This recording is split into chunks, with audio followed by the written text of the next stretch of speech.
میں ہوں آپ کا میزبان ارشد شریف اور آپ دیکھ رہے ہیں پروگرام کیوں ناظرین۔ آج کے پروگرام میں کچھ اہم انکشافات سے آپ کو آگاہ کریں گے۔ ایک انکشاف ہے جنرل بیگ کے حوالے سے، جن کے بارے میں کہا جاتا ہے کہ انہوں نے 3 کروڑ روپے اپنی این جی او فرینڈز کو دیے اور 6 کروڑ روپے 14 کروڑ میں سے سیاستدانوں میں بانٹے، لیکن اس سے بھی زیادہ رقم انہوں نے اپنے رشتہ داروں کو بانٹی۔ اس کے بارے میں بتائیں گے ان کے کون سے رشتہ دار تھے اور مہران بینک سے انہوں نے کس طرح سے فائدہ اٹھایا۔ اس کے ساتھ ساتھ ناظرین آپ کو بتائیں گے کہ میاں نواز شریف جو سابق وزیر اعظم ہیں، پاکستان مسلم لیگ نواز کے سربراہ ہیں، اور ان کے بھائی شہباز شریف جو وزیر اعلیٰ پنجاب ہیں، انہوں نے مہران بینک سے 20 کروڑ روپے کیسے نکلائے، ایف آئی اے کی رپورٹ میں کیا انکشافات ہیں۔ اس پہ بات کرنے کے لیے ہمارے ساتھ اسلام آباد اسٹوڈیو میں موجود ہیں جناب ندیم افضل چند صاحب، پاکستان پیپلز پارٹی سے ان کا تعلق ہے۔ کچھ ہی دیر میں ہمیں شاہد خاقان عباسی صاحب پاکستان مسلم لیگ نون سے جوائن کر رہے ہیں۔ اسٹوڈیو میں ہمارے ساتھ رؤف کلاس ایڈیٹر انویسٹیگیشن دنیا نیوز موجود ہیں، اور فون لائن پہ ہمارے ساتھ جناب اعجاز الحق صاحب اور سلمان اکرم راجہ ایڈوکیٹ سپریم کورٹ بھی موجود ہیں۔ لیکن اس سے پہلے ناظرین چلتے ہیں اپنی ٹاپ سٹوری کی جانب۔ ناظرین، سپریم کورٹ آف پاکستان میں ایف آئی اے کی جو رپورٹ پیش کی گئی اس میں کچھ بورڈ آف ڈائریکٹرز کے نام آئے، اور اس میں ایک بورڈ آف ڈائریکٹرز میں نام ہے مسٹر محمد علی خان کا۔ اگر ہمارے پروڈیوسر آپ کو اسکرین پہ دکھا سکیں ایف آئی اے کا وہ دستاویز جس میں محمد علی خان کا نام درج ہے، اس میں محمد علی خان کو دکھایا گیا ہے کہ یہ بورڈ آف ڈائریکٹر جو یونس حبیب صاحب نے انڈکٹ کیے، اور اس میں محمد علی خان کا نام آپ کو نظر آ رہا ہے۔ اور اگلے ہی صفحے پہ ان بورڈ آف ڈائریکٹرز کے کچھ فیملی ممبران کو پیسے دیے گئے، جس میں میک کارپوریشن کو 36 ملین روپیہ، میک انٹرپرائزز کو 23.13 ملین روپیہ، Mac dyeing and finishing mills limited کو 93 ملین روپیہ، اور mister Ashraf Muhammad Ali son of Muhammad Ali director کو 1.2 ملین روپے دیے گئے۔ سوال یہ ہے کہ یہ بورڈ آف ڈائریکٹرز کون ہے اور ان کا جنرل مرزا اسلم بیگ سے کیا تعلق ہے۔ ہم نے جب اس کی تحقیقات کی تو پتہ لگا کہ محمد علی خان صاحب جو ڈائریکٹرز تھے جن کو یونس حبیب نے انڈکٹ کیا مہران بینک میں، یہ جنرل مرزا ریٹائرڈ اسلم بیگ کے سمدی تھے۔ اور جن کمپنیز کے ہم نے آپ کو دستاویزات دکھائے، میک کارپوریشن جس کے بارے میں لکھا ہوا ہے ایف آئی اے کی رپورٹ میں کہ یہ ڈائریکٹر محمد علی خان کے بیٹے کی ہے، میک انٹرپرائزز یہ بھی محمد علی خان کے بیٹے کی ہے، اور Mac dyeing and finishing mills limited یہ بھی محمد علی خان کے بیٹے کی ہے، اور مسٹر اشرف محمد علی یہ بھی محمد علی خان کے بیٹے کی ہے۔ تو یہ ان کے امتیاز ہیں بیٹے جن کی شادی مرزا اسلم بیگ صاحب کی صاحبزادی سے ہوئی ہے۔ اس حوالے سے ناظرین میں نے یونس حبیب جو مہران بینک کے سابق صدر تھے، اس پورے اسکینڈل کے مرکزی کردار ہیں، ان سے بھی اس حوالے میں کچھ سوالات کیے۔ جب میں نے ان سے پوچھا کہ محمد علی خان کون تھے تو یونس حبیب نے یہ جواب دیا۔ محمد علی خان صاحب الاعظم اسکوائر کے کرتا دھرتا تھے۔ پھر میں نے یونس حبیب سے سوال کیا کہ ان کا محمد علی خان کا جنرل بیگ سے کیا تعلق تھا تو یونس حبیب کا یہ جواب تھا۔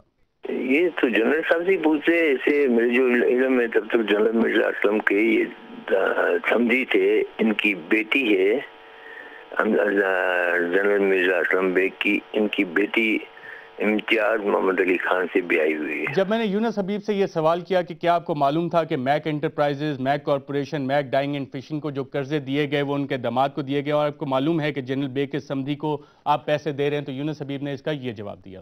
جی ہاں، سمجھی تو دیکھیں نا، سمجھی تو شروع سے تو نہیں ہوتا بائی برتھ، تو یہ تو ایک لڑکی جب جوان ہوتی ہے، لڑکا جوان ہوتا ہے تو آپس میں شادیاں کرتے ہیں، تو اس سے ان کی کریڈیبلٹی کا کوئی سوال ہی پیدا نہیں ہوتا۔ جنرل بیگ کی بات تو بعد میں آتی ہے نا۔ یونس حبیب سے پوچھا کہ کیا یہ کہنا صحیح ہوگا کہ جنرل بیگ کا مہران بینک بنانے میں اور اس کے ڈائریکٹر نام دینے میں کوئی کردار تھا، تو یونس حبیب نے اس کا یہ جواب دیا۔ نہیں، میری دوستی ان سے، ان کی جو شادی ہوئی نا بچی کی، اس سے پہلے محمد علی خان سے میری دوستی تھی۔ اور یونس حبیب صاحب سے میں نے سوال کیا کہ کیا ان کی دوستی مرزا اسلم بیگ سے اس وقت سے تھی جب مرزا اسلم بیگ فوج میں صرف ایک بریگیڈیئر تھے، تو یونس حبیب نے یہ جواب دیا۔ جی، تو بریگیڈیئر تھے مرزا اسلم بیگ، تب سے میری دوستی تھی۔ محمد علی خان کی جب بیٹے کی شادی ہوئی، اس سے پہلے سے میری دوستی تھی۔ اور جب میں نے ان سے سوال یہ کیا کہ جب آپ نے ان کو ڈائریکٹر بنایا اس وقت مرزا اسلم بیگ کی اور محمد علی خان کی کیا رشتہ داری تھی، تو یونس حبیب صاحب نے کچھ یہ انکشاف کیا۔ جب ان کی لڑکی بیاہ چکی تھی۔ یہ تھے یونس حبیب صاحب جو اس کی کنفرمیشن دے رہے تھے۔ ہمارے ساتھ سلمان اکرم راجہ کی میرے خیال لائن اس پر ڈراپ ہو گئی، ہم کوشش کریں گے کہ ان سے دوبارہ رابطہ کریں۔ اعجاز الحق صاحب، بورڈ آف ڈائریکٹرز کا کسی بھی بینک میں کیا کردار ہوتا ہے، اور اتنے جو پیسے دیے گئے اب یہ ثابت ہو رہا ہے، یونس حبیب صاحب بھی یہ کنفرم کر رہے ہیں کہ محمد علی خان جو بورڈ آف ڈائریکٹرز تھے اور جن کو تقریباً 154 ملین روپے دیے گئے وہ مرزا اسلم بیگ کے رشتہ دار ہیں۔ مرزا اسلم بیگ کا اس میں کیا کلیدی کردار بنتا ہے مہران بینک بنانے میں؟ دیکھیں سب سے پہلی بات تو یہ ہے کہ بینکنگ ایک ایسا پروفیشنل پیشہ ہے کہ جب تک اس میں آپ میرٹ پہ کام نہ کریں تو وہ بینک ہی آگے نہیں چل سکتا. اور عموماً جو بینک کے ڈائریکٹرز ہوتے ہیں یا تو وہ شیئر ہولڈرز ہوتے ہیں یا پھر پروفیشنلی ان کو انڈکٹ کیا جاتا ہے کہ کوئی کسی شعبے میں بہت مہارت رکھتا ہو تو اسے بینک کا ڈائریکٹر بنایا جاتا ہے.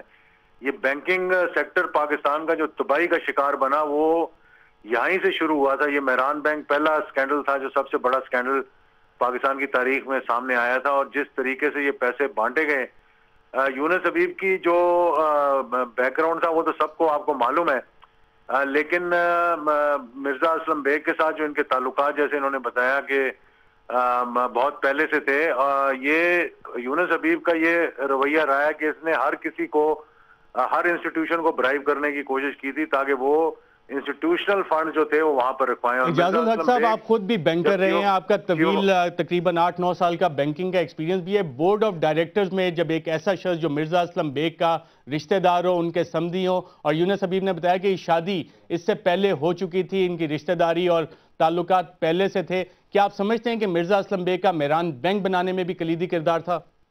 دیکھیں مہران بینک بنانے میں تو جام صادق کا بھی کلیدی کردار تھا اور مرزا اسلم بیگ صاحب کا بھی کردار اس لیے ہوگا کہ بینک جب تک نہیں چل سکتا جب تک کہ بینک کے پاس پیسے نہ ہو. تو آپ نے یہ دیکھنا ہے کہ آرمی کے جتنے انسٹیٹیوشنز تھے, چاہے وہ ISI تھا جس کے فنڈز جو ہیں وہ ریکارڈ پہ تو شاید نہیں ہوتے لیکن ڈپازٹ وہ ضرور رکھاتے ہیں بینکوں کے ساتھ, چاہے وہ AWT ہو یا مہران بینک میں ISI کا بھی کوئی ڈپازٹ تھا؟ اعجاز الحق صاحب, مہران بینک میں ISI کا بھی کوئی ڈپازٹ تھا؟ مجھے یہ شک ہے اس بات کا, مجھے پکی اعجاز الحق صاحب, آپ نے 20 اپریل 1994 کو نیشنل اسمبلی میں تقریر کی کہ جناب اسپیکر اگر ISI نے ہاتھ ڈالے اور اگر افواج پاکستان نے اس شخص کو پکڑا, اور آج ایسے پارلیمنٹیرینز ہیں جو کہ بے نقاب ہو رہے ہیں, تو یہ خوشی کے ساتھ کہہ رہا ہوں جو اس ہاؤس کی کمیٹی بنائی جا رہی ہے, لائیں ان لوگوں کو جنہوں نے مہران بینک سے پیسہ نکلایا, ان لوگوں کے ایوان صدر سے جنہوں نے صدارتی انتخابات کے لیے 5 کروڑ روپے نکلوائے. اور آپ نے یہ بھی کہا آن دا فلور دا ہاؤس کہ اگر وہ $36 ملین جو افواج پاکستان کا پیسہ تھا اگر مہران بینک کے اندر نہ ہوتا تو آج یونس حبیب جیل کے پیچھے نہ ہوتا. جب افواج پاکستان نے یہ حکم دیا کہ اس شخص کو پکڑا جائے, جب انہوں نے ISI کے $36 ملین وڈرا کرنے کی کوشش کی تو وہ پیسہ واپس نہیں ہوا. یہ بالکل درست بات ہے, اور یہ مجھے میری معلومات کے مطابق اس وقت یہ بڑا ایک اہم ایشو تھا. اور میری معلومات اس طرح سے بھی ہیں کہ جب میں منسٹر فار لیبر تھا تو یہ ہمارے بورڈ کے سامنے مہران بینک کو انہوں نے پیش کیا تھا. یہ جب سارے معاملات یہ مشکل میں ہو رہے تھے اور اسٹیٹ بینک نے ایک دباؤ ڈالا ہوا تھا ان پہ کہ یہ اپنی جو ہے ایکوٹی وغیرہ صحیح کریں اور درست کریں اور یہ جو ان کے ریزروز وغیرہ ان کو ٹھیک کریں, اس وقت یہ یونس حبیب مجھے یاد ہے کہ یہ OPF میں آئے تھے اور انہوں نے OPF سے. اعجاز الحق صاحب, آپ یہ کنفرم کر سکتے ہیں کہ ISI کے $36 ملین مہران بینک میں موجود تھے؟ میں بالکل اس بات کو کنفرم کر سکتا ہوں اور مجھے اس بات پہ یقین ہے کیونکہ یہ خود یونس حبیب صاحب نے مجھے بتایا تھا کہ ہم پہ یہ پریشر ہے اور ان پیسوں کی وجہ سے ہم پہ یہ پریشر ہے اور ان کو اور ڈپازٹس کی ضرورت تھی کیونکہ یہ اسٹیٹ بینک کے معیار پہ پورا نہیں اتر رہے تھے اس وقت. یہ یونس حبیب نے آپ کو یہ کب بتایا تھا؟ یہ اس لیے بتایا گیا تھا کہ یہ کسی کے ذریعے OPF جو اوورسیز پاکستانی فاؤنڈیشن تھی اس کا ڈپازٹ لینے کے لیے مہران بینک نے اپروچ کیا تھا اور اس کو ہم نے اپنے بورڈ میں ڈسکس کیا تھا. اور میں نے جب ان کی بیلنس شیٹ اور فائنینشیل سٹیٹمنٹس دیکھی تو میں نے اس بینک کو ریجیکٹ کر دیا تھا. اگر آپ اس دور کا دیکھیں تو انہوں نے پھر انڈائریکٹلی رشوت دینے کی بھی کوشش کی تھی, پیسے بھجوانے کی بھی کوشش کی تھی. صاحب, آپ نے تقریر میں کچھ مزید انکشافات بھی کیے تھے. ندیم افضل چند صاحب بھی ہمارے ساتھ موجود ہیں. بریک کے بعد جب ہم واپس آئیں گے تو نواز شریف صاحب نے 20 کروڑ روپے کیسے لیے تھے مہران بینک سے, اس پہ بھی بات کریں گے. اور آپ نے ایک کمپنی کا ذکر کیا تھا اپنی اس تقریر میں جس کمپنی کا نام سدرا کیمیکلز ہے, جس سے 40 ملین مہران بینک سے لیے گئے. یہ کمپنی کس کی تھی اور آپ نے کیا حوالہ دیا تھا, ساری تفصیلات سے آپ کو آگاہ کریں گے ایک وقفے کے بعد.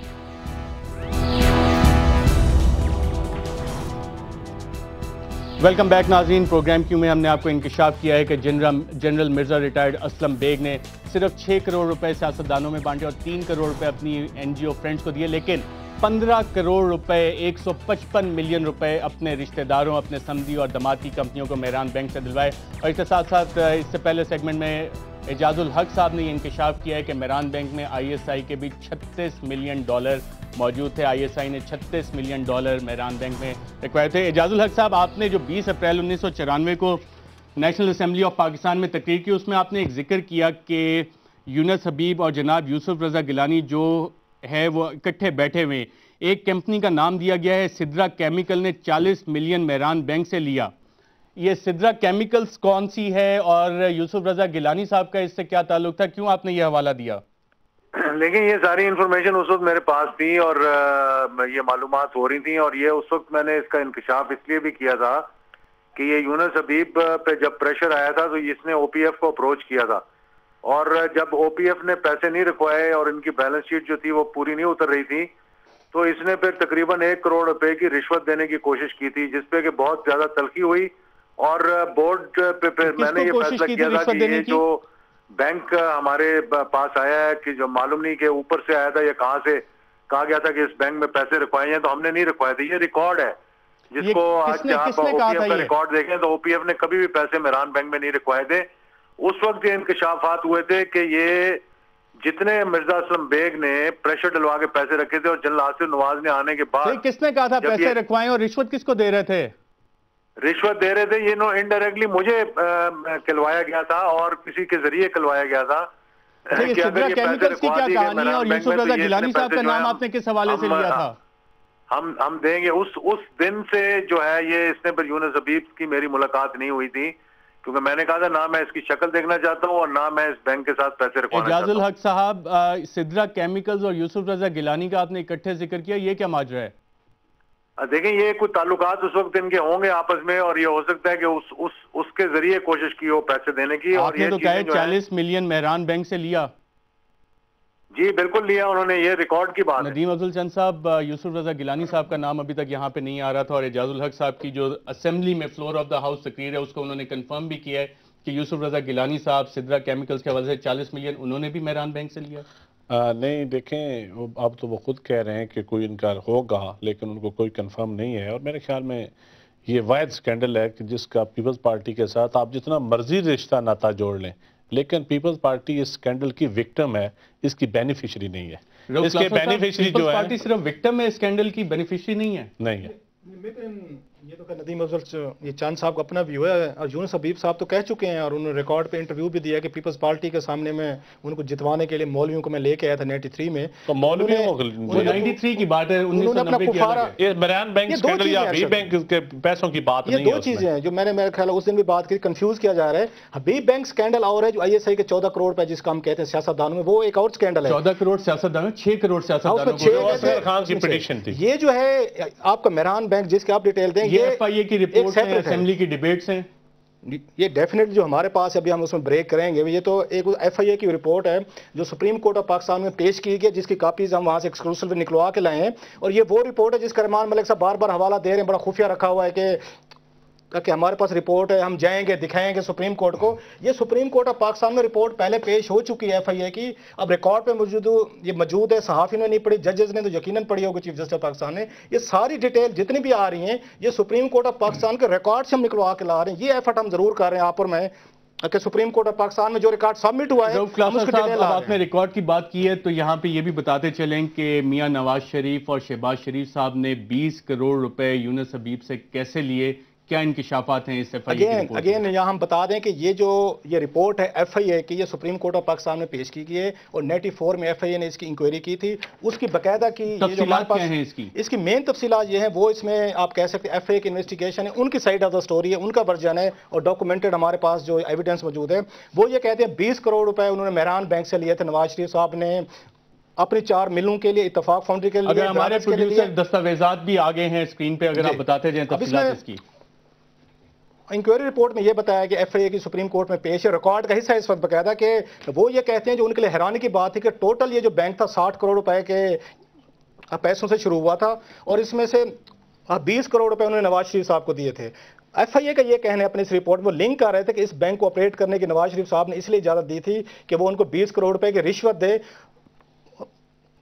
رپورٹ یہ کہہ رہی کہ یہ سارے کا سارا جو پیسہ ہے یہ ان کو انہوں نے جو لون کی شکل میں دیا تھا, کبھی ریکور نہیں ہوا تھا. اس میں جو مین چیز وہ بتا رہے ہیں اس میں چودھری شوگر ملز ہے, اس کو 4,95,00,000 روپے کا قرضہ دیا گیا تھا, اور میاں صاحب کی فیملی کے ممبر ہیں سارے, ان کے نام تھے سارے. اگر ہمارے پروڈیوسر صاحب چودھری شوگر ملز والی پہلی سلائیڈ ناظرین کو دوبارہ دکھا سکیں, اس کو ہمارے پروڈیوسر صاحب عدیل صاحب اس کو ذرا ریورس پہ لے کے جائیں اور چودھری شوگر ملز والا پہلا پیج ناظرین کو دکھائیے گا. اچھا, دوسرا ایف آئی کی رپورٹ یہ کہہ رہی ہے کہ یونس حبیب کو وزیر اعظم ہاؤس سے نواز شریف صاحب کا ٹیلی فون کیا تھا, اس کے بعد ان کے پیسے ہوئے تھے. اس میں انٹرسٹنگ جو فیکٹ ہے وہ یہ ہے کہ انہوں نے 4 اپریل 1994 کو انہوں نے ایک ہی دن میں یہ سارے کا سارا انہوں نے کھولا تھا, اس کو یہ ان کا بینک اکاؤنٹ بھی کھلا ان کا, اور ان کا وہاں پہ انہوں نے پیسے بھی دیے اور ان کو ریلیز بھی کیے گئے تھے. یہ اور ایک فون کال پہ یہ سارا کام ہوا, ساری 4 اپریل یہ 93 میں غلط 94 کا تھا, 4 اپریل 93 کو کیا تھا ٹیلی فون. یہ تو انہوں نے وہاں پہ دیا, ایک ٹیلی فون کال پہ ہوئے. اس کے بعد ظہور ٹیکسٹائل ملز ہیں, ان کے دوستوں کی تھی نواز شریف صاحب کی, ایف آئی کی رپورٹ یہ کہہ رہی ہے, اور ان کو 4,85,00,000 روپے دیے گئے. اس کے بعد حسیب وقاص شوگر مل ہے. اگر ایک منٹ کلاسز صاحب رکیں, شاہد خاقان عباسی ایک بزنس مین بھی ہیں, پارلیمنٹیرین ہونے کے ساتھ ساتھ بہت اچھے بزنس مین بھی ہیں, یہ 20 کروڑ کی آج مالیت کتنی ہوگی؟ دیکھیں 20 کروڑ کا آپ خود پتہ کر لیں. حقیقت یہ ہے, میرے خیال ہے کلاسرا صاحب بھی بھول گئے کہ 94 میں Mehran bank scandal P M L N نے ہی اس کو اچھالا تھا, اس کو ایکسپوز کیا تھا. بابر صاحب میں آتا ہوں اس بات پہ. 94 میں جس میں میں, مشاہد حسین صاحب, صدیق الفاروق صاحب اور احسن اقبال صاحب تھے, ہم نے یہاں پر پریس کانفرنس کی تھی جس میں 30 ایمبیسڈر آئے تھے. اس میں میران بینک سکینڈل کے ٹیپس, اس کی آڈیو ریکارڈنگز بھی تھیں اور دستاویزات بھی تھیں کہ کس نے کتنے پیسے لیے. اگر وہ ایف آئی کی رپورٹ ہے, پیپلز پارٹی کی حکومت بھی 3 سال رہی, اس کے بعد جناب مشرف 9 سال رہے, اور اگر کسی نے پیسے لیے ہیں اور واپس نہیں کیے, ان کے خلاف کارروائی ہونی چاہیے. کارروائی ہونی چاہیے. ندیم افضل چند صاحب تو کہہ رہے ہیں کہ اسکینڈل انہوں نے ارتھ کیا تھا, پھر نصیر اللہ بابر صاحب یہ ریکارڈ کی بات ہے. دیکھیں اب یونس حبیب صاحب ہیں, اس وقت زندہ ہیں اور عمر کے آخری حصے میں ہیں, اور اس حصے میں ہیں کہ جب اس وقت بندہ جھوٹ نہیں بول سکتا. ان کے بارے میں تو شیخ رشید نے اسی اسمبلی میں 20 اپریل کو کہا تھا وہ تو پاکستان کے کرسچن کلر ہے. دیکھیں شیخ رشید کوئی اتھارٹی تو نہیں ہے نا, شیخ رشید کو اتھارٹی بھی نہیں. اور میں یہ بتا دوں کہ پشاور میں جب ہم نے یہ ایک روڈ شو کیا تھا جو پشاور, لاہور, کراچی اور اسلام آباد میں ہوا تھا, اس میں یہ تمام ایشو ایکسپوز کیا گیا تھا. اور پشاور میں لیکن اب ایکسپوز ہو گیا ہے تو آپ یوسف زئی صاحب نے اس کو کہا کہ یہ مہران بینک نہیں, یہ مہربان بینک ہے. لیکن میں صاحب سے ایک بات ہوں, نون لیگ آپ کمیشن کا مطالبہ کیوں نہیں کر رہی؟ اس کے اوپر کمیشن کیوں نہیں بنوا رہے؟ آپ بنا دیں نا, اس میں جو آپ بنا دیں. اس میں جو یہ بات ہے شاہد خاقان عباسی صاحب کرے, تھوڑا سا میرے خیال سالوں کا فرق ہے, کیا انہوں نے ہوگا, ان کو کریڈٹ دے دے. لیکن یہ لے کے آئے تھے فروغ لغاری صاحب کے خلاف مہران بینک لے کے آئے کے, اور یہ 96 کے بعد کی بات ہے, اس وقت سکینڈل سامنے آیا تھا. آپ جس کی بات کریں, جس کی ہم بات کریں, 94 میں پہلی دفعہ نصیر اللہ بابر نے کھڑے ہو کے قومی اسمبلی میں اسپیچ کی, اور جس کا ریکارڈ بھی موجود ہے. اس کے بعد انویسٹیگیشن شروع ہوئی تھی, اس کے بعد یونس حبیب کو گرفتار بھی کیا تھا. اور جس کی بات عباسی صاحب کہہ رہے ہیں وہ یہ فوکس تھا, فروغ لغاری صاحب نے اپنی لینڈ بیچی تھی 3 کروڑ روپے میں, ان کے یونس حبیب صاحب کو, جو اب جا کے یونس حبیب نے 22 کروڑ روپے کی بیچی ہے. اجاز الحق صاحب 20 کروڑ روپے کی آج مالیت کیا ہوگی؟ دیکھیں آج 20 کروڑ روپے اگر اس زمانے کے دیکھے جائیں تو آج کم سے کم نہیں تو 100 کروڑ سے تو اوپر ہوں گے وہ. ناظرین یہاں پہ ہم ایک وقفہ لیتے ہیں. اس وقت کے 20 کروڑ آج کے کم از کم بقول اجاز الحق صاحب کے کم از کم 100 کروڑ روپے ہوں گے. واپس آئیں گے اور پروگرام کیو میں مہران بینک کے حوالے سے انکشافات کا سلسلہ جاری رہے گا. ویلکم بیک ناظرین, ہم بات کر رہے ہیں مہران بینک سکینڈل کی, جہاں پہ لگ یہ رہا ہے کہ یونس حبیب کے حمام میں سبھی لوگ نہا رہے تھے, اور جس طرح جس کو فیض تھا اسی طرح سے وہ فیض مہران بینک سے لے رہا تھا. شاید خاقان عباسی صاحب 20 کروڑ روپے آج کے 100 کروڑ روپے میاں نواز شریف صاحب کو واپس کرنے چاہیے. دیکھیں میاں صاحب نے لیے یا نہیں لیے, کسی کمپنی نے لیے, ایف آئی کی رپورٹ ہے عدالت کے سامنے. ایف آئی کی رپورٹیں ہر گورنمنٹ اپنی بناتی ہے. ایف آئی کی رپورٹ ہوگی, آپ ایک کمیشن بنا لیں, کوئی ایسی مشکل بات نہیں ہے. بینک جو ہوتے ہیں ان کا کام ہوتا ہے. میرے گزارش پارلیمنٹیرینز ہیں, دیکھیں ججز کو اختیار ہے, انہوں نے پہلے بھی کمیشن بنایا ہے, کمیشن بنا لیں, تفتیش کر لیں. حکومت ان کے پاس ہے, تفتیش کر لیں. دیکھیں میری ذرا بات سن لیں. گزارش یہ ہے کہ بینک کو کاروبار ہوتا ہے کہ وہ کمپنیز کو لون دیتی ہیں اور لون کی ریکوری کرتی ہیں, وہیں سے پیسہ بنتا ہے. اگر یہ پیسے واپس نہیں ہوئے, اگر چودھری شوگر مل نے لیے ہیں, وہ ڈیفالٹر ہیں, تو وہ اس کا جواب دہ ہوں گے. کسی اور نے لیے وہ جواب دے ہوگا. کیا تفصیلات ہیں اس میں جو یہ ایف آئی اے کی رپورٹ جو سپریم کورٹ کو پیش کی گئی ہے جو ہم نے وہاں سے نکلوائی ہے اس کے مطابق یہ بیڈ لونز میں گیا ہے اور اس میں لکھا ہوا ہے یہ سیاسی رشوت تھی جو بینک قائم کرنے کے لیے 60 کروڑ روپے کا بینک تھا. 20 کروڑ روپے انہوں نے میاں صاحب کو, ان کے دوستوں کو اور ان کے فیملی ممبرز کی جو شوگر ملز تھیں ان کو دے, بلکہ ان کے الیکشن کمپینر ان کے تھے جو مالک تھے. ایک اس میں طلحہ زبیر صاحب کی کمپنی حسیب وقاص یہ شوگر مل تھی جو میاں صاحب کے الیکشن مہم کے وہ تھے انچارج تھے. ہاں ان کو بھی انہوں نے 2 کروڑ 85 لاکھ روپے دیے اور اس میں سے 70 لاکھ روپے انہوں نے میاں صاحب کو واپس کیے. یہ زبیر طلحہ صاحب نے یہ 2 کروڑ 86 لاکھ روپیہ لون لیا وہاں سے. یہ یونس حبیب صاحب نے وقاص شوگر ملز کی آپ بات کر رہے ہیں, یہ اس کی میں بات کر رہا ہوں جس میں سے وہاں سے پیسے کیے. طلحہ زبیر صاحب تھے پاک نہیں ان کی پاک پنجاب کارپوریٹ سے جس کو پیسے دیے گئے تھے. یہ حسیب وقاص انہیں کی اس میں آتی ہے, فیملی میں آتی ہے. ایک ظہور ٹیکسٹائل مل تھی وہ ان کے فیملی کے فرینڈ سے. یہ ایف آئی اے کی جو فائنڈنگ ہمیں بتا رہی ہیں. اور اس میں جو انٹرسٹنگ چیز ہے طلحہ زبیر صاحب کو جو قرضہ دیا گیا تھا ہاں اس میں سے according to F I A report جو یہ ڈاکومنٹس ہم دکھا رہے ہیں وہ یہ کہتے ہیں اس میں 77 لاکھ روپیز انہوں نے ایک پے آرڈر کے طور پر اتفاق فاؤنڈری کو جمع کروائے تھے. جو ایف آئی اے اگین یہ سمجھتے کہ یہ پیسے ان کو لون دلوانے کے لیے یا پیسے دلوانے کے لیے ایک طرح کا بھتہ تھا جو لفظ یوز کیا گیا ڈاکومنٹس میں. وہ یہ کہتے ہیں کہ میاں نواز شریف صاحب اپنے فیملی فرینڈ سے بھی لون دلوانے کا بھتہ لے رہے تھے. That's what F I R اس کی ایف آئی اے رپورٹ کہہ رہی ہے. ایک تو یہ تھی. اچھا جو چوتھی والا ہے وہ بڑے اس میں انٹرسٹنگ کہ اس کے جو بورڈ آف ڈائریکٹرز میں شامل تھے اور جن کو دیا گیا تھا وہاں پہ لون 4 کروڑ 95 لاکھ روپے کا یونس حبیب صاحب نے اینڈ اکارڈنگ ٹو جو ایف آئی اے رپورٹ ان کو وزیر اعظم ہاؤس سے ٹیلی فون کیا تھا. تو وہ یہ کہتے ڈائریکٹر میاں شہباز شریف صاحب ہیں, اس میں میاں حسین نواز صاحب ہیں اور حمزہ شہباز شریف صاحب ہیں اور کچھ فیملی کی ان کے ممبرز ہیں. تو یہ دیکھنا اس وقت حسین نواز صاحب کی کیا ایج ہوگی, ہی مائٹ بی چائلڈ. ایسے حمزہ شہباز کو دیکھ لیں یہ بھی بچے ہوں گے. سو کہہ سکتے ہیں کہ یہ جو ہمارے پولیٹیشین کے صاحبزادے ابھی اس میں تھے یہ لڑکپن پہ تھے تو اسی وقت کے ہی یہ بینک ٹریننگ ہو رہی تھی کرپشن کی, ڈیفالٹنگ اس وقت شروع ہو چکی. میں کرپشن اس میں نہیں کہوں گا لیکن میں یہ کہوں گا بینک ڈیفالٹنگ شروع ہو چکی تھی. شاید خاقان بھائی صاحب یہ بزنس لون نظر آ رہا ہے آپ کو؟ دیکھیں میں تو بڑے کلیئرلی کہہ رہا ہوں کہ شوگر مل بھی شاید موجود ہوگی, ایف آئی اے بھی یہیں پہ ہے, جو مہران بینک ہے اس کا ریکارڈ بھی ہے, وہ سب چیک کر لیں. کسی نے لون لیا ہے ان کو لون واپس کرنا چاہیے. دیکھیں میں ارشد بھائی یہ پارٹی کی بات نہیں ہے, ایک کاروباری ادارے کی بات ہے. اگر اس نے لون لیا ہے ان کے ذمہ لون ہے. کاروباری ادارے بھی ٹرسٹ ہے نا, جس طرح اتفاق ہاسپٹل بھی ٹرسٹ ہے, وہ کاروبار تو نہیں ہے, ٹرسٹ ہی کاروبار ہی ہو رہے ہیں. برانڈرس روڈ سے اٹھ کے آپ بزنس امپائر کے مالک بن جائیں تو یہ ٹرسٹ کے ذریعے آپ بن سکتے ہیں, یا مہران بینک کے ذریعے. فوجی بھی کر چکے ہیں, میری بات سنیں نا, ہوتا رہا ہے. دیکھیں جو بزنس مین پرانی بات چھوڑیں نا, پرانی بات نہیں تو آپ پہلی دفعہ نہیں آئی ہے اس آزاد عدلیہ آزاد میڈیا کے دور میں پہلی دفعہ یہ بزنس امپائر کسی کا ذکر ہوا ہے جو میاں صاحبان کی ہے.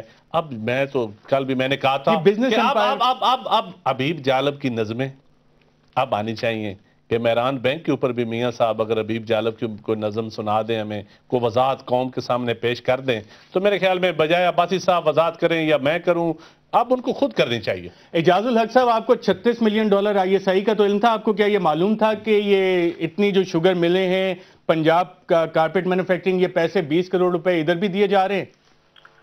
دیکھیں جیسے شاید خاقان عباسی نے کہا کہ اگر ایسا کوئی بات ہوتی کہ پاکستان مسلم لیگ نے اس قسم کا کوئی مہران بینک کے ساتھ کام کیا ہوتا تو پھر یہ 1994 میں جس طریقے سے ہم نے یہ جو روڈ شو کی بات کر رہے ہیں اسلام آباد ہوٹل میں وہ آپ بھی تو نون لیگ میں تھے نا, مسلم لیگ نواز میں تھے اس وقت, پریزائڈ کر رہے تھے میاں نواز شریف, اور جس میں وہ قسطیں سنائی گئی تھی مہران بینک کی. صاحب کہہ رہے ہیں آپ کی ٹون اس لیے مائلڈ ہے کہ ابھی بھی آپ نون لیگ میں واپس جا رہے تھے. اعجاز الحق صاحب روف کلاسا صاحب کہہ رہے ہیں آپ کی ٹون اس لیے مائلڈ ہے اس وقت کیونکہ ابھی بھی آپ دوبارہ واپسی کا سفر کرنے لگے نون لیگ کی طرف. نہیں میری یہ بات نہیں ہے, میں یہ کہہ رہا ہوں کہ اگر یہ ایسی کوئی بات ہوتی اور ریکارڈ پہ ہوتی کہ کوئی قرضہ لیا گیا اور پیسے واپس نہیں کیے گئے تو یہ بات تو کب کی اچل چکی ہوتی. اور 1994 میں جب پیپلز پارٹی کی گورنمنٹ تھی, اگر اس وقت یہ روڈ شو ہو رہا تھا اور ہم ہالیڈے ان اسلام آباد کے اندر اگر فنکشن کر کے اور تمام سفرا کو بلا کر, اور میں نے بھی اس میں تقریر کی تھی اور یہ انکشافات وہاں پر بھی کیے تھے جو آپ نے سدرا فارماسیوٹیکل کی بات کی ہے یا آئی ایس آئی والی بات کی ہے, یہ باتیں سب کی سب سامنے آئی تھیں. تو اس وقت کی حکومت جو ہے یونس حبیب بھی زندہ تھا اور سارے معلومات ان کے پاس تھیں, تو وہ چیزیں اچھالی جاتی ہیں اس وقت کہ بھئی یہ تو جھوٹ بول رہے ہیں, کیونکہ فاروق لغاری صاحب کے خلاف جب یہ مہم چلی تھی وہ صدر پاکستان تھے. اور جب چوٹی پہ گئے تھے ہم یہ ساری چیزیں لے کر کوئی سوئس بینک تو کی بات نہیں ہے، اس کے اکاؤنٹ کی بات نہیں ہے، یہ پاکستان کا ایک بینک ہے، اس کا ریکارڈ اسٹیٹ بینک کے پاس بھی دنیا ہے۔ میں موجود نہ ہو۔ یہ 100 کروڑ تو کچھ نہیں ہے، یہ تو پینٹ ہے نا، اسٹیٹ بینک کے پاس 100 کروڑ آج کے دور میں یہ پینٹ ہے۔ اسٹیٹ بینک کا ریکارڈ بھی 100 کروڑ کا دھار بھی تھے، ریکارڈ بھی موجود ہے، ریکارڈ بھی موجود۔ آپ کے پاس ان کے پاس بھی ہے تفصیلات ہیں۔ ندیم افضل چند صاحب نے ذکر کیا کہ یہ بزنس امپائر کھڑا کیسے ہوتا ہے، آپ کے پاس کچھ تفصیلات ہیں کہ 1945 سے لے کے 1990 تک شریف خاندان کی ترقی کا سفر کیسے ہوا۔ ناظرین اس تفصیلات کے بارے میں آپ کو آگاہ کریں گے ایک چھوٹے سے وقفے کے بعد، اور آپ کو ٹیکس کی وہ تفصیلات بتائیں گے جو نواز شریف صاحب اور ان کی فیملی نے 1945 سے لے کے 1990 تک دی ہیں، ایک وقفے کے بعد۔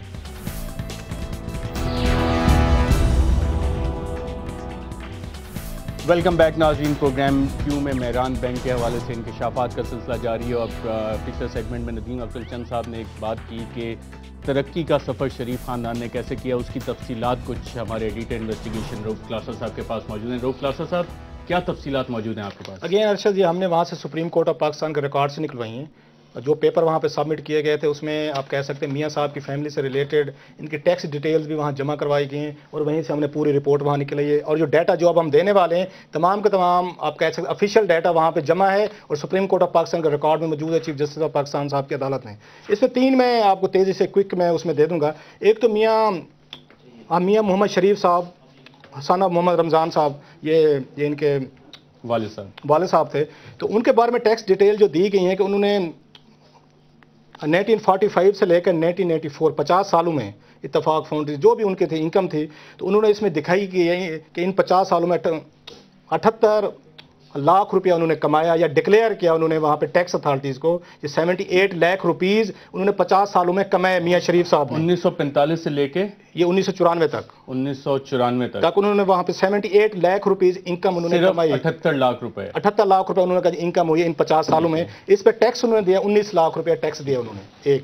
اس کے بعد آتے محمد نواز شریف صاحب پہ، ان کی ٹیکس ڈیٹیلز بھی وہاں سپریم کورٹ آف پاکستان کے اس ریکارڈ میں موجود ہیں جہاں سے ہم نکلوا کے لائیں۔ تو وہ یہ کہتے ہیں کہ میاں صاحب کے نام پہ جو بزنس ان کے کنسرن تھیں یا ان پہ ملیں تھی وٹ ایور، تو اس میں سے 38 لاکھ روپے انہوں نے کمائے، یہ انہوں نے کمائے 1971 سے لے کے 1994 تک، 1971 سے لے کے 1994 تک، 1994 تک 38 لاکھ آپ کو 24 سال بنتے ہیں۔ 24 سالوں میں میاں نواز شریف صاحب کا وہ کہتے ہیں انہوں نے 38 لاکھ روپے کمائے ٹوٹل ان 24 سالوں میں، اور 10 لاکھ روپے انہوں نے ٹیکس دیا۔ اس کے بعد آتے میاں شہباز شریف صاحب کی ڈیٹیلز ہیں، تو میاں شہباز شریف صاحب کے بارے میں کہتے ہیں 1970 سے لے کے 1994 تک، اگین آپ کے 25 سال بنتے ہیں، تو انہوں نے 36 لاکھ روپے ٹوٹل کمائے انہوں نے 24 سالوں میں۔ میاں شہباز شریف صاحب نے 36 لاکھ روپے کمائے، اس میں سے انہوں نے 6 لاکھ روپے انہوں نے ٹیکس دیا ان میں۔ ندیم افضل چند صاحب، اگر یہ آپ دیکھیں کہ اتنے عرصے میں اتنی محنت سے جو کمائی گئی ہے وہ 38 لاکھ ہے، میاں نواز شریف صاحب نے کمائے اور میاں شہباز شریف صاحب نے 36 لاکھ، آج ان کی ویلیو کیا ہوگی؟ اب جو ایسے اربوں میں ہوگی، اور یقیناً میں کہتا ہوں یہ لوٹا ہوا پیسہ ہے۔ اب لوٹنے کے انداز اپنے کسی نے قرض لے کے لوٹا، کسی نے مہران بینک سے لیے، کسی نے بی بینک سے لوٹا، کسی نے ایک گارنٹی دے کے اس کے اوپر 5 دفعہ لون لے لیے۔ لیکن یہ فائنانس، لیکن سدرا کیمیکلز میں آپ دکھائیں نا، کون کو دکھائیں؟ اسمبلی کا آپ کا ریکارڈ ہے، کس کا ریکارڈ ہے؟ یہ اجاز الحق صاحب اجاز الحق صاحب کی سپیچ ہے نا، اجاز الحق صاحب کا تو حق بنتا ہے نا یوسف رضا گیلانی صاحب کے اوپر الزام لگانا، ان کا تو حق ہے، وہ ایک جمہوری حق ہے۔ اور دیکھیں اجاز الحق صاحب، آپ نے اپنا حق سمجھ کے الزام لگائے یا کوئی پروف بھی ہے آپ کے پاس؟ پروف کوئی ہے تو دیں۔ یوسف رضا گیلانی صاحب میرے بڑے پرانے دوست ہیں ان کے کلاس فیلو، اور ایسی کوئی بات نہیں ہے کہ میں ان کے خلاف کوئی، جب تک کہ انفارمیشن نہ ہوتی تو میں اسی طرح الزام لگانا شروع کرتا، اور وہ کوئی پرائم منسٹر نہیں تھے 1994 میں، یا کوئی اتنے بڑے عہدے پہ نہیں تھے کہ میں ان پہ الزام لگاتا۔ جو حقائق تھے ہمارے پاس وہ سامنے لائے گئے تھے اس وقت۔ اچھا نہیں، لیکن آپ کے پاس کوئی ہے اگر کوئی سامنا کریں نا، کس کی وہ ہے جو آپ کہہ رہے ہیں ٹیکسٹائل میں، جو کہہ رہے ہیں اپنا فارماسیوٹیکل کمپنی جس کا ریکارڈ سے ساری چیزیں باہر آ جائیں گی نا کہ کون اس میں ڈائریکٹر تھا، ایک اجاز الحق صاحب سے ریکویسٹ کی جاتی ہے، اچھی تجویز تو یہ عباسی صاحب جو دے رہے ہیں، وجوہات سے مرزا اسلم بیگ کا کوئی نام تو نہیں تھا کسی کمپنی کے اندر جس نے کہ لیکن مرزا اسلم بیگ کے دماد کا تو آ گیا نا، مرزا اسلم بیگ کے دماد کا آ گیا سارا، اجازت الحق صاحب ہماری تھوڑی سی فرینڈز کمپنی کو ملے ہیں، سارا کچھ آ گیا سامنے۔ یہ تو ریکارڈ پہ جو چیزیں ہیں نا، اس کے علاوہ جو پیسے لیے گئے وہ کہیں اور رکھوائے ہوئے تھے انہوں نے۔ میرا یہ خیال ہے اجازت الحق صاحب کو ہماری مدد کرنی چاہیے، میڈیا کو بھی مدد کرنی چاہیے، جیسے کہ اسلم بیگ صاحب کا ڈاکومنٹری ایویڈنسز سامنے آ رہے ہیں، نام آ رہے ہیں، حلف آ رہے ہیں، سپریم کورٹ میں ریکارڈ بھی ہے، تو ایک میرا خیال ڈاکومنٹ ان کو بھی ہماری ہیلپ کرنی چاہیے، اور گیلانی صاحب نے جو پیسے لیے ہیں اگر اس طریقے کے اسی طرح کیمیکل کے ذریعے، تو کوئی نہ کوئی ڈاکومنٹ آنا چاہیے سامنے تاکہ آپ اس کو ڈاکومنٹ آنا چاہیے۔ میں ناظرین یہاں پہ آپ کو خواجہ آصف ایم این اے نے 20 اپریل 1994 کو نیشنل اسمبلی آف پاکستان میں ایک تقریر کی، اس میں سے ایک پیراگراف آپ کو میں پڑھ کے سناتا ہوں۔ خواجہ آصف صاحب کہتے ہیں کہ میں سمجھتا ہوں کہ پاک افواج پر بدنما دھبا ہے یہ شخص، یہ جنرل اسلم بیگ جس کا نام ہے، اس نے اپنے آفس کو مس یوز کیا، سینکڑوں کو لوٹا، لوگوں کو بلیک میل کیا، گن پوائنٹ پر لوگوں سے پیسے لیے، اس نے اپنی وردی کا غلط استعمال کیا۔ میں سمجھتا ہوں اس کو پاک افواج کو، اس آدمی کو ڈس اون کرنا چاہیے اور سیاست میں ایسے مرسنری کو بین کر دینا چاہیے، ان کا کورٹ مارشل کرنا چاہیے۔ شاہد خاقان عباسی صاحب، آج آپ کی پارٹی آج بھی اسی موقف پہ قائم ہے یا کچھ مختلف موقف ہے آج آپ کا؟ جی اگر کسی نے کیا تو اسی موقف پر قائم ہے، ہمارا موقف نہیں بدلتا۔ آپ نے دیکھیں، میں گزارش کر دوں، ابھی آپ نے ٹیکس کی فگرز یہاں پر رکھی ہیں، میں ریلیٹیو ٹیکسیشن کی بات کروں گا۔ آپ اس 24 سال کے عرصے میں میں آپ کو دعوے سے کہہ سکتا ہوں کہ یہ جو 16 لاکھ ٹیکس دیا گیا، یہ پاکستان کے ٹاپ 10% جو انڈیویجول ٹیکس پیئرز ہیں اس میں یہ بات آئے گی، یہ آپ چیک کر لیں۔ لیکن ساتھ وہ 20 کروڑ ٹاپ 10 میں بزنس کی تعداد بھی ٹاپ 10 میں گئی ہے۔ بزنس کی تعداد، اتفاق فاؤنڈریز، سیاست میں ان کے آنے سے پہلے بھی میں کسی کو ڈیفینڈ نہیں، ٹاپ 3 میں سیاست میں آنے سے پہلے آپ پتہ کر لیں، یہ ریکارڈ کی باتیں ہیں۔ Ittefaq foundries was one of the top businesses in Pakistan, اور پنجاب میں کہوں گا ٹاپ 3 میں ان کا شمار ہوتا تھا۔ جو بزنسز ہوتی ہیں وہ اپنی انکم کو جو بھی ہوتی ہے واپس اسی کمپنی میں ڈالتی ہے اور کمپنی گرو کرتی ہے۔ اس میں سے جو حصے دار ہوتے ہیں، جو مینیجرز ہوتے ہیں، وہ کچھ فاؤنڈری بہت سارا گروپ تھا، ڈھیر سارے لوگ تھے۔ اتفاق فاؤنڈری کے بعد کوئی انگلینڈ میں اس وقت چیز نہیں تھی، کوئی سعودی عرب میں سٹیل مل نہیں تھی۔ یہ باتیں نئی نہیں ہیں، یہ 25 کے بعد ایک سپریم کورٹ میں 88 میں بھی آئی ہیں، یہ 94 میں بھی آئی ہیں، جنرل مشرف بھی لے کر آیا، کوئی اس میں نئی بات نہیں ہے۔ لیکن نبیل جالب کی نظر بڑی ضروری ہے، کھا پی کے پھر چور مچائے، شور والی بات ہے۔ اس میں ارشد ایک دو چیزیں ضروری ہے، میرا فیکٹس پہ بات کر رہے ہیں ہم، کسی اسپیکولیشن الزام نہیں لگا رہے، کہ انہوں تقریباً آپ کہہ سکتے ہیں پچھلے 50 سالوں میں جو ہمارے سامنے ٹیکس ڈیٹیل ہے 1994 تک، تو شریف فیملی نے ٹوٹل ان کی انکم جو بنتی ہے، ان کی 1 کروڑ 30 لاکھ روپے بنتی ہے، جس پہ انہوں نے میرا خیال 30 لاکھ اینڈ سم تھنگ کے قریب انہوں نے ٹیکس دیا ہے۔ کون سی انکم کی بات کر رہے ہیں؟ ٹوٹل بتا رہا ہوں جو شریف فیملی کے ٹیکس ایسٹس انہوں نے ڈکلیئر کیے تھے کہ ہم نے اتنا انکم ہوئی ہے، وہ تقریباً 1 کروڑ 30 لاکھ بن کے 50 کی 1 کروڑ، یہ 1945 سے لے کے 1994 تک، 1945 سے لے کے 1994 تک صرف 1 کروڑ 30 لاکھ روپے آلموسٹ ان کی بنتی ہے، جس پہ انہوں نے میرا خیال اب شاید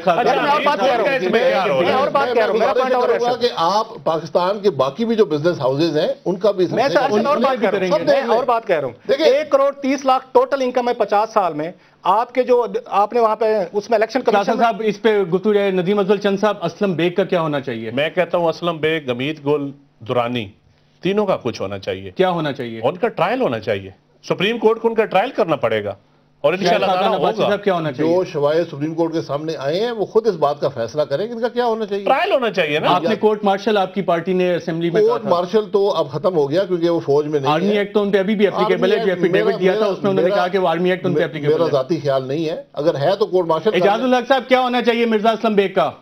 دیکھیں میں سمجھتا ہوں کہ اسد درانی، مرزا اسلم بیگ اور یونس حبیب، یہ تینوں شخص کو جو ہے شخصیت ہیں، ان کو اتنی عبرتناک سزا دینی چاہیے۔ جنہوں نے آئی جی آئی بنائی تھی ان کا کیا ہونا چاہیے؟ جنہوں نے تسلیم کیا کہ میں نے آئی جی آئی بنائی تھی حمید گل کا، اس کا ساتھ کچھ نہیں ہونا چاہیے۔ یہ ایک کمیشن بنا کے ان سب کا ٹرائل ہونا چاہیے۔ اعجاز الحق صاحب، شاہد خاقان عباسی صاحب، پروگرام کی میں شرکت کا شکریہ۔